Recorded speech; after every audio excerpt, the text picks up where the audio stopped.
Welcome to the latest episode of Gallifrey Pirate Radio. Pirate Radio. I am your host, Davey Beauchamp, and I am joined by my wacky and wild co-host. Very amused, Drew Meyer. And we are continuing our primer of the Doctors as we are sort of counting down to the final two. Final two. Though we will have a special coming up about all the other Doctors that have been out there.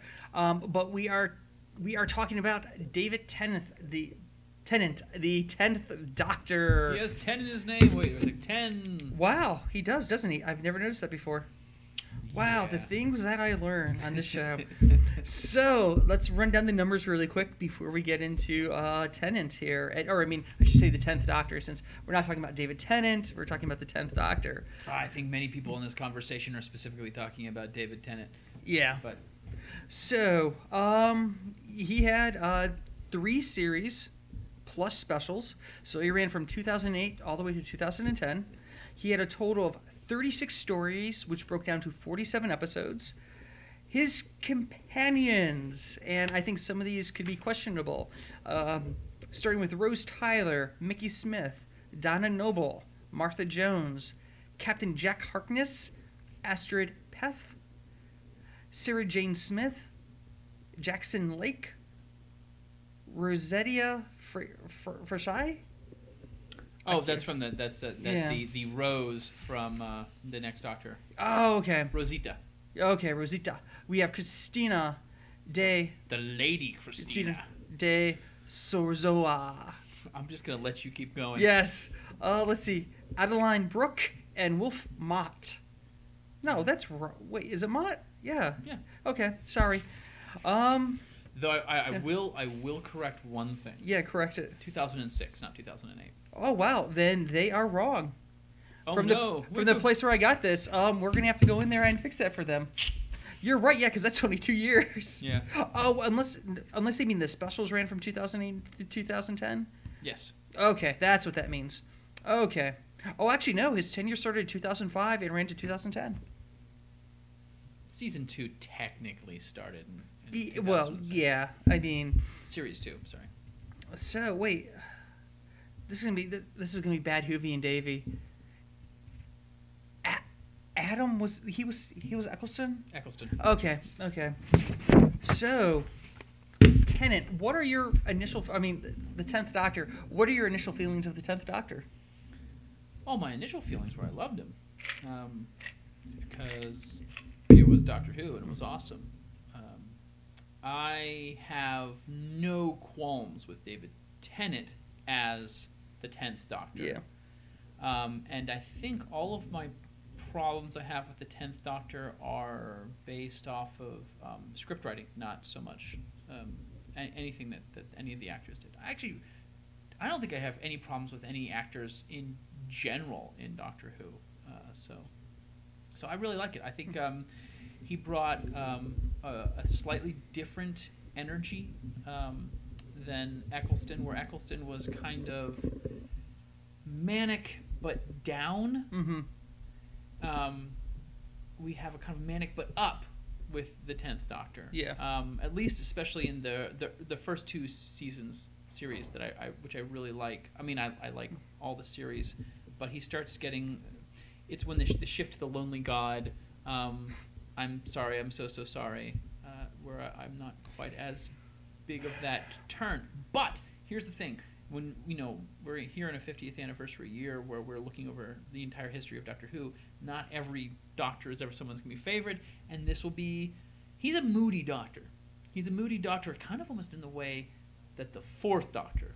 Oh yeah, I was can see that. moody Doctor, Yeah. And it's fine. It's good. It's all good. I wouldn't say he's my favorite Doctor, but wow, that's the first time you've ever said that. That I wouldn't say he's my favorite Doctor? Yeah, because you always say that whatever Doctor you're watching is your favorite. If I was watching him right now, he'd certainly be my favorite. Okay. I'd be enjoying him. But, Yeah, no, I will also say that Colin Baker was not my favorite Doctor. But... Yeah, no, I liked him. I like anything, you like him sometimes, you don't like him other times. And a lot of times it does fall down to the script. It falls down to the writers. It falls down to the director. Honestly, I think I loved him most of the time when Moffat was writing them. When Davies was writing them, it was hit or miss for me. And then you have a whole spectrum past that. So I mean, and he had the longest run, I mean, at the time of the Doctors. So I mean, there was a chance for more growth, more storytelling. A lot It's more true. development It's of the true. character. I think I'm kind of two ways with this, where I almost wish that he had gotten a little more time and they had done something other than the specials, because I'm not Yeah. a huge fan of the specials, or had cut it maybe into the third season or so. Well, I mean, he did say, jumping to Tennant's side, he wanted to at least stay one season with Moffat, but he decided that if he stayed, Mhm. he wasn't leaving. Yeah, that makes perfect sense. I'm actually, I'll tell you, knowing a little thing about Tennant as an actor and as a fan, I'm surprised he left. I really am. You get into acting to play the Doctor. Once you get the Doctor, you should stay as the Doctor. Yeah. But I'm glad he didn't. I Yeah. think that's the best part of Doctor Who is we aren't saddled with one person. Forever. And we wouldn't have gotten to the 11th hour. Or we might have gotten to the 11th hour, we just want to have the 11th hour as the 11th hour. Yeah, I know you had mentioned at one point in time reading the original script for the 11th hour, which was, I know, vastly different. But Yeah, no, because it was designed originally for Tennant, in case he did stay over. But yeah, no, yeah.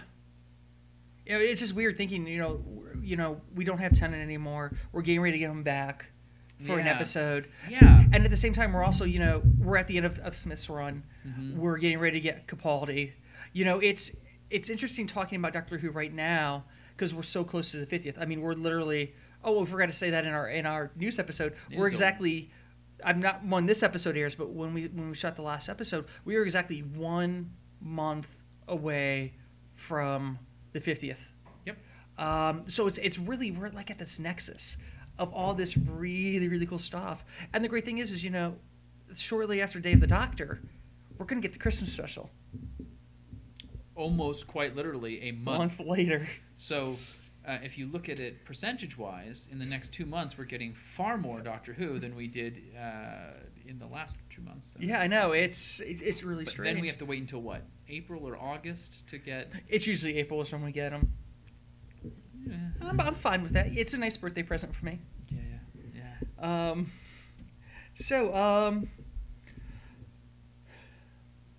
Favorite, before we get into your list, which I can't wait to get into and talk about it, what were some of your favorite creatures out of and we could skip the Weeping Angels because they're the Weeping Angels. People love the Weeping Angels.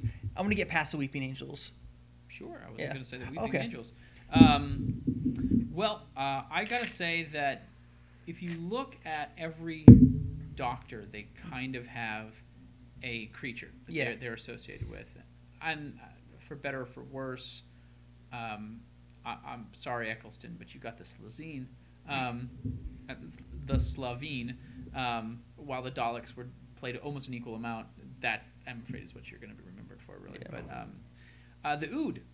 I really like the Ood. I think that nice. the Ood were a really well-used alien culture. It was nice to see them in different situations, in different settings, in different situations, and the Jadoon as well, which are kind of late in the game. But Well, now that I think about it, I think the Ood are almost the first ones since the Dialects or the Cybermen that actually sort of have a real story that we get to see develop over time. yeah, absolutely, Unlike, we've had the Strax, that race. Sontarans. Sartarans, but there's been no change. I mean, they're still what they are, which, I mean, that's what they're supposed to be. Yeah. But, we've gotten to see this entire race, in all of its different forms, how they've been exploited. I mean, there was a real backstory to that race, which I think is something we haven't seen in a long time on Who. Well, I don't think that was intentional. I think the Ood were originally designed to be a different alien race when it was originally scripted, and it kind of came into what it is. And the Ood are designed to be relatives of Episode 6. the sense sphere, the black and white, the funny pants with the legs. William Hartnell episode. The sensor rights. The sensor rights. Yeah. Yes. Yeah. I think my favorite alien. And of course there were only one episode, and the Moffat episode. I love the Clockwork Androids. Mm-hmm. They were just so detailed. They were so intricate. I think they did a really great marriage of hardcore sci-fi and classic dramatization. A historical, Mm-hmm. and I think they merged it extremely well. And they were just like the centerpiece. They were just a beautiful alien. Oh, as far as just visuals, Yeah. The Clockwork people with their faces off. Yeah. Are just gorgeous. They're Yeah. absolutely gorgeous. We just watched Girl in the Fireplace on Saturday, and I marvel at the work of that. And I agree. The tricky thing about them is they are, or at least should be, a one-off Yeah. creation, because it would be very hard pressed to bring them back unless it was in a museum somewhere. Yeah. But yeah, I agree with you. So, favorite companion out of his run. Oh, out of the list you gave? Yeah, out of the list. Donna Noble, hands down, I think. I think that, well, and this is, I think you're either in one school or the other in this Mm-hmm. thought that what made Donna a great companion was the lack of a romantic relationship. And I'm okay with Doctor Who, especially the 10th Doctor, having a relationship. I still think it's creepy that Rose is essentially a 17-year-old girl. Yeah. In the same way that most vampire episodes, if the Doctor looked like William Hartnell and Rose looked like Rose, Yeah. we would all be disgusted by it, but it helps that David Tennant is cute, so Yeah. everyone's allowed to just go, meh, don't worry about it. But Donna is, Catherine Tate's a fantastic actress, and actually I don't think any of the companions have been poor actors. But I love that sense of adventure, and I love that she actually has a real character arc, from where we first see her in The Runaway Bride all the way until the last time we see her. I know there are rumors that we might see her again for the 50th. I'm not really sure what those rumors are based off of. Would I like Her that? on set. Her on set. Well, Yeah. She might just be coming up to visit. but- Exactly, because they do so many plays together. Sure. It's the same way with John Barrowman. He visited set. Sure. They're fans, Yeah. even if they weren't fans before, they're fans after the series. and they're friends. Yeah. So, but and that's what I like about it, that the Doctor and Donna are mates, and it's and I chose that word specifically. Yeah. It's a good admittedly I found the "oh no, we're not together" a bit much, but I thought she was a really good kind of almost moral compass for him. I thought she did a really good job with that. Even though they have Sarah Jane on this list, they appeared in a handful of episodes together. She never felt like a true companion to me, and any reason to say Sarah Jane's name is a reason to say Sarah Jane's name for me. But for me, honestly, and this will probably floor a lot of people, I have to go with you as well, Donna Noble. I wouldn't have done that at first. I didn't like her originally in Runaway Bride, but that was just seeing her in that episode. I don't think we were supposed to really like her, Runaway Bride. I just didn't like anything about her. Mm-hmm. But Partners in Crime Mm-hmm. sold me. It's just a fun episode. It is. We get the Adipose, which is probably my second favorite creature out of this run. But no, to me, I would say, and some people will agree, some people won't agree. In a lot of ways, to me, she's like the modern day version of Sarah Jane.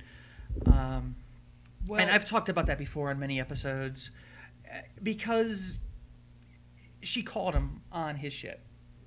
There wasn't that romantic relationship that they tried to give Sarah Jane once they brought her into New Who, which really bugged me a little. I never felt that way, that she was ever romantically interested in either the Third Doctor or the Fourth Doctor.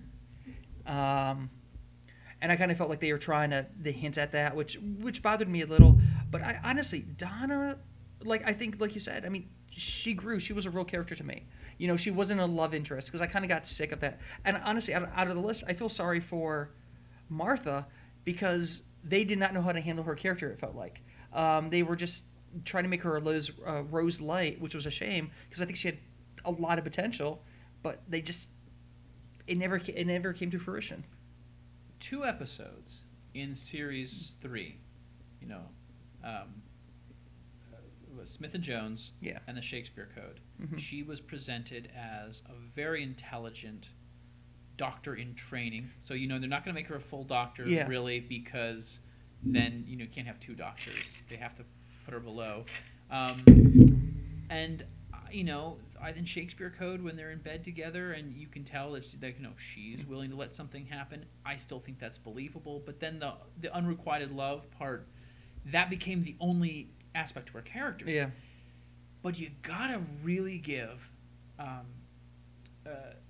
Martha Jones and Friedrich Edgman Yeah. a lot of credit, because think about the number of times her character came back. Yeah. She was so much more a part of the Doctor Who universe than almost anybody else, and she really had a story arc too. Yeah. I don't necessarily believe it as a story arc. Yeah. I still feel like a character we need a character to go in here.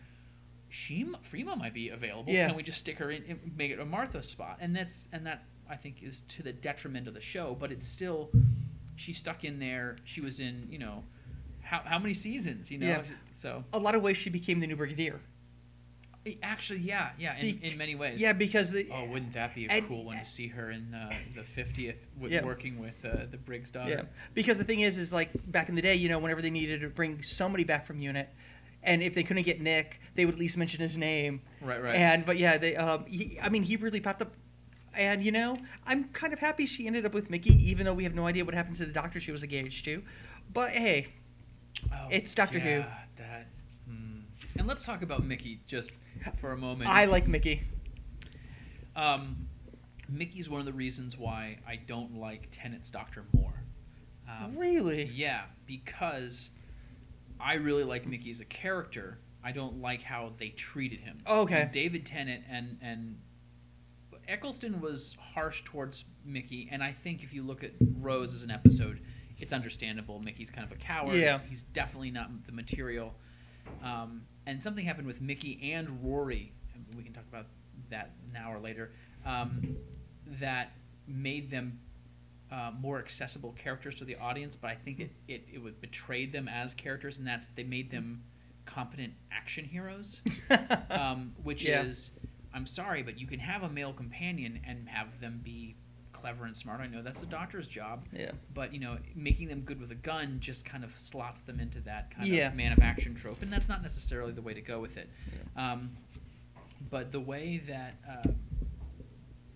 Tennant treated Mickey, and actually many people, that they were better than. That form of hubris, and I know they hit on that with the Lonely God, but that form of hubris is, I not a big fan of it. I'm not saying it's the end all be all for that character, and I'm certainly it's not something to hate the character for, but it's not my cup of tea. Yeah. So you have a list. Well, I assumed we were both going to have a list. Well, no. You had a list of top episodes that were non-Moffat related. Non-Moffat. Well, we have done, at least since...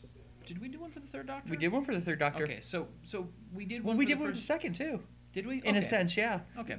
Well, we did a top 5. Yeah. And I figured what I would do for my top 5 is I would mention 5 that were not Moffat written episodes, because obviously I love Blink. Obviously I love Girl in the Fireplace. Yeah. Obviously I like the two-parter from series 4. But I thought I would look at the Tennant's run as a whole and pick 5 that. So you want me? Are we going to do a back and forth? We can. Let's hear you start, because there's a chance that ours are the same, or I have some that I want to talk about, and we'll go from there. I don't even remember what I put down on here. Okay. Season 2, Series 2, Tooth and Claw.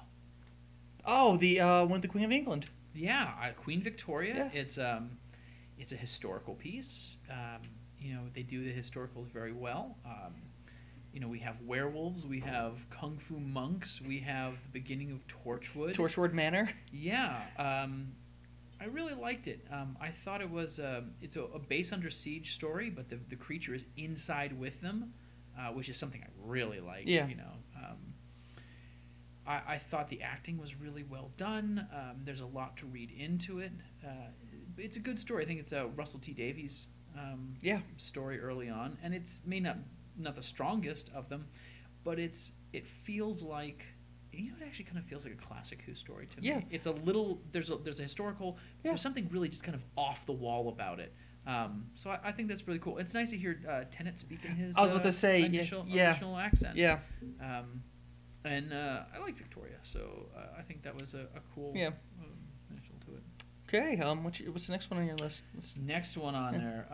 Well, I couldn't decide if I wanted to put this one on or not, and that's School Reunion, which I assumed was one that you really liked. Oh, yeah, I mean, of course I love School Reunion. And honestly, I wish they would have focused just more on Sarah, and didn't actually focus on the threat. I mean... that's why I almost didn't put it on there. Yeah. Because for School Reunion, and it's a Toby Whithouse piece, you'll like it because Really? Sarah... Yeah. I did not realize that was Toby. You'll like it because you have Sarah Jane back. Yeah. And there is this form of nostalgia to it. And Anthony Stewart Head is awesome. But the story is a little subpar. It is a mess. Yeah. I mean, I being a huge, classic fan, you've seen Sarah back and stuff like that. It was just a huge mess story-wise. I feel in many ways, to relate to that, I think The Name of the Doctor reminds me a lot of School Reunion, in that the parts I liked about Name of the Doctor were the nostalgia and the callbacks and the fan service, but I don't think the story was all that great. The last one we saw, John Hurt. Oh, sorry. Yeah. It's been a while. The part where everyone's like, yes, isn't that fantastic? Look, they did a callback to this, and I'm like, that's great. But if you look at just the story, it is ridiculous, and it's more like a prologue. Yes, I think I wouldn't be surprised if we didn't see it kind of like our what was it, Utopia, Last of the Time Lord, Sound of Drums, where it's actually a 3-parter. I could see that, sure, a prologue to the Day of the Doctor, Name of the Doctor, Day of the Doctor. Yeah. That'd be interesting if the disc included both. So yeah, School Reunion, it's good, but it's good for reasons that I wouldn't. So I put that I have 3 honorary ones, but because the next one is one I truly love, and that's Mark Gatiss' Idiot's Lantern. Idiot's Lantern. That is The Wire, Mr. Magpie, The Televisions, and The Coronation of the Queen. Oh, that's a brilliant episode. And I really dig that. And I don't think I liked it the first time I saw it, because it required me to think. And there's a lot to think about. But I like historics a lot. And one of the things that fascinates me about Doctor Who, and you'll see this in one of my next choices, and this is one that Mark Gatiss did that I think is excellent. And if Gatiss, I don't think he's ever done a future story of Doctor Who. It's all a period piece, all period pieces. And God bless him, I think that's pretty brilliant. Is that it allows the British to look at themselves through the lens of science fiction. Yeah. And to take an examination of themselves. And it's very interesting to look at it as what life was like in those areas, the role of I think, God, I almost want to feel like, say, spousal abuse. Yeah, I mean, certainly, and the idea of what, now I can't even think of it. It's good. There's a lot to read to it. I think The Wire is an interesting villain, very creepily done. I like Tennant and Rose in their 50s attire. Yeah. I thought that was really cool. There's a certain series of fun to it. It's a little weird that they have an action figure based off of Grandma Connolly with no face. I don't own it. You have one and you're willing to sell it to me, I'll probably buy it for not a whole lot, but But yeah, it's a really good story. It's a good story, and that's what I like about it. And the cool thing about that episode is, if you look in the background, in future episodes, you will see Magpie Electronics pop up time and time and time again. And even in audios, you'll hear the Magpie Electronics pop up. So yeah, that would be kind of cool to see that again. Businesses, the commercial aspect of it would be kind of cool. Yes. I imagine that you were going to agree with me on the next one, and that's Human Nature and Family of Blood. Oh, a brilliant 2 episodes. I've heard an interview with Paul Cornell recently where he said, I do other stuff other than Doctor Who. Well, if you're going to complain about Doctor Who, don't do such good Doctor Who. Because this is an excellent one. And again, it runs in the similar vein of why I like these episodes. You'll notice that, all but one of my favorites are historicals. Again, it was obviously a traumatic experience, the World Wars. Yeah. As Americans, we can't really comprehend what it was like. 9/11 for us is still right there. But for these folks, to have your entire livelihood invaded, obviously is going to leave scarring. And for this, in between the wars, to see that kind of invasion, but also the human aspect of John Smith, and if you want fan service, was it the Book of Impossible Things? Yes. You open it up and look, it's the first time in the new series that we know that this is not just a reboot, that they are accepting the rest of the history, and Eighth Doctor is in there. Yes. So that was really exciting to me. And that's also based off the book that Paul Cornell did, which was originally a Seventh Doctor adventure. Which I'd be really curious to read. That I haven't read it yet, just to see what was similar, what had been changed, and things like that. I at one point in time wanted to look that information up and see, but I want to read it. So I think, exactly. I don't want to cheat, because I'm really enjoying the new adventures of Doctor Who right now. So if you're keeping track at home, I'm counting Human Blood. You have Human Nature and Family of Blood as one story. Yeah, it is. I mean, it really is. And the next one jumps all the way to the 4th series with Midnight. Oh, what a terrifying episode. Terrifying episode, but really a brilliant episode. Now, is it a good episode of television? Yes. Is it a good episode of Doctor Who? That's arguable. It being that it's not certainly indicative of regular Doctor Who. I think it's more hardcore sci-fi. Yeah, well, there's some really beautiful parts in it, and what I love about it is that it's a minimal cast. Oh yeah. I think there's like 9 people, maybe more, but 2 of them disappear very quickly. And in confined space. Yeah, it's theatrical. Yeah. Russell T Davies wrote this one. He wrote it in 3 days over a weekend. It stars Patrick Troughton's son. Does David it really? Troughton, yeah, the professor.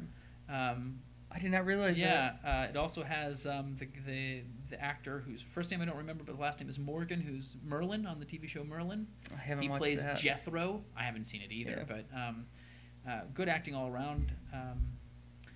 And it is a truly terrifying piece, and I think I've seen it maybe a dozen or more times, and it's so good that I can't rewatch it often. Yeah. Every 3 months, I'll pop it in and just kind of bask in the glow of that story, because it's really good science fiction.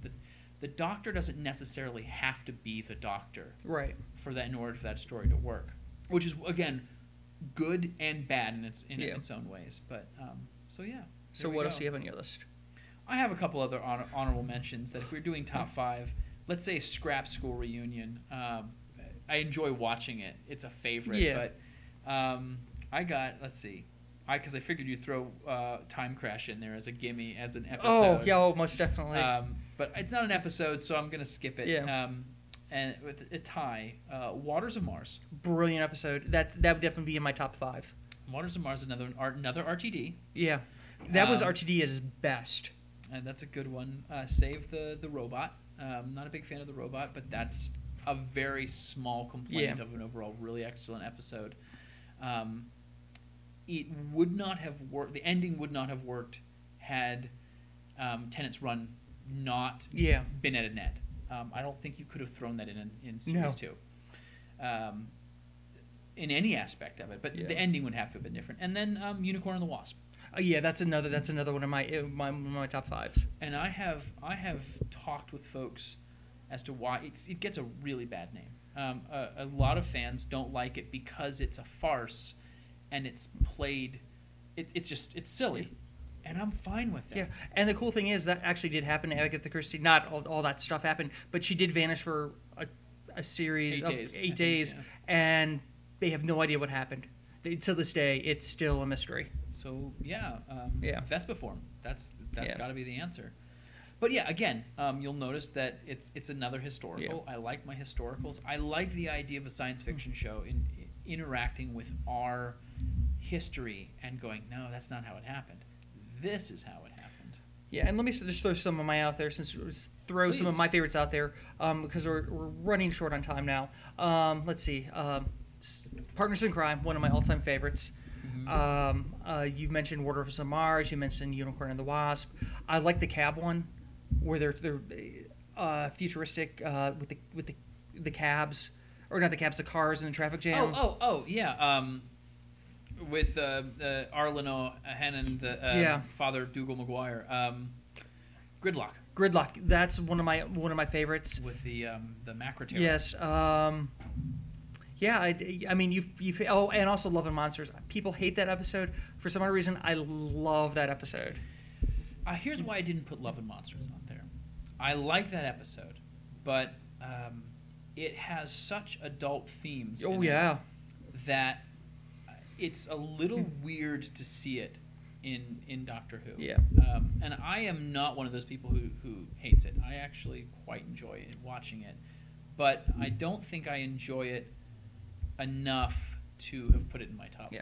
Maybe top 10, but not top 5. And one other that I would mention that isn't exactly a Doctor Who episode, it's Sarah Jane Smith Adventures, is the Wedding of Sarah Jane, because Tennant does appear in that two-parter. I have not seen that. So it was cool seeing them interact on a kid show, because Sarah Jane was definitely much more of a kid show than Doctor Who is, because Doctor Who, I think, is the family show. It was just great to see them interacting, especially seeing him interact with kids, because he did such a wonderful job with that entire cast. I'm excited to watch those. So, since we're running at the end here, what's something you want to, that final thought about Tennant's run? Because don't worry, at some point in the near future, we will be discussing The End of Time, because I think that in itself deserves its own episode. Voluntarily discussing The End of Time. We have to. Okay. We have to at some point. It's so bad. Stevie, it's so bad. And you see, I am not disagreeing, but I think because it is so bad, it has to be discussed. No, I agree. We'll go shot by shot, and when I say shot by shot, I'm actually discussing drinking alcohol with you. That is awesome. Hey, we got Mace coming up. We could set up the TV. We could take shot by shot and just film ourselves and see how far we can make it into it before we pass out. Yes, that's what we should do. We should watch End of Time before the 50th anniversary because it's the weekend before. All right, final thoughts. Final thoughts about Tennant, or the 10th Doctor. The 10th Doctor is Tennant. Here's why. When we talked with Davison, he could claim, and rightly so, that he was the first actor to play the Doctor who grew up with the Doctor. Yeah. All right. However, I cannot imagine in any time in the future are we ever going to have an actor whose passion for Doctor Who matches David Tennant's. And it came through. The problem is, if your entire life is based around one day I shall be the Doctor, and this would probably happen if Mark Gatiss took the part over too. I think he would be capable of doing it. Is that there are so many things that you want to do, but you don't have enough time to do so. And I think the Doctor, in that sense, is not a consistent character. Mm-hmm. I think in many ways you can point to a Doctor and an actor and say, well, they played the Doctor in these three adjectives to describe how they played it. And Tennant's a little bit more all over the place. It works sometimes, it doesn't work for other times. Yeah. And again, when we talked about when we will talk about End of Time, the Tenet leaving. So let's just talk about that. You know, Yeah. is that in many ways those words are not the Doctor's words. Yeah. Those are Tenet's words. Those and are more importantly, Yeah. they're RTD's words. Well, they're also, you know, I'd say 80% of the fans' words as well. Yes, I agree that David Tennant, we would probably not have Doctor Who without David Tennant right now. Like I've always said, you needed a name like Eccleston to bring it back. Sure. You really did. I hate that he left after one season because he didn't like the shooting conditions, but hey, it happens. Yeah. Everybody parted amicably because we got Tennant out of it. We really needed Tennant to bring the fans. Fans outside, to bring in new fans, not just your classic Doctor Who fans. Sure. And then, Smith just took it and ran with it. So much running. But yeah, no, honestly, I have to agree. I don't think Doctor Who would be here today if they would have cast anybody else besides Tennant. And I'll leave with this little anecdote. When he actually auditioned for the part, he came in basically saying, "What am I going to be wearing?" Like he had already gotten the part. That is how he came into the audition. Oh, Tennant. Yes. So that is it for our retrospect on the 10th Doctor. And / David Tennant, because honestly, they are pretty much one and the same.